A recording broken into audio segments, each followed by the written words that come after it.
11 रोज़ की वहशियाना बमबारी, सैकड़ों फ़लस्तीनियों की खूरेज़ी और गजा को खंडर बनाने के बाद इसराइल हमले रोकने पर आमादा हो गया। इसराइली काबीना ने जंगबंदी की मंजूरी दे दी।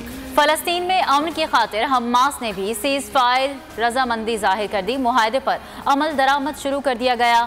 इसराइली बर्बरियत से 11 रोज़ में 65 ख़वातीन और 39 बच्चों समेत 232 फ़लस्तीनी शहीद हो गए, जबकि हमास के रॉकेट हमलों से 11 इसराइली भी हलाक हुए।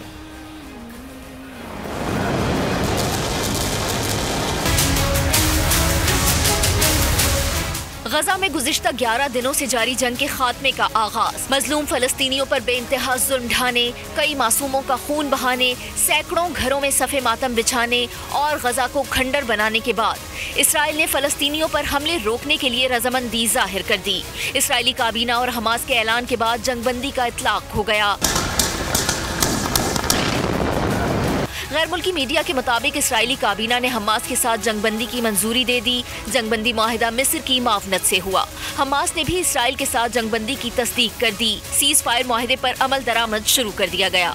इससे कबल इसराइल ने तमाम आलमी अपीलों, मुजम्मतों और मुतालबात को नजरअंदाज करते हुए 11 रोज के दौरान गजा में बर्बरियत की इंतहा कर दी। सेहूनी फौज की वहशियाना बमबारी से 65 बच्चों और 39 खवातीन समेत 232 फलस्तीनी शहीद हुए, जबकि 1900 से जख्मी हो गए। इसराइली हमलों में 500 से ज्यादा मकानात तबाह और 72,000 फलस्तीनी बेघर हुए।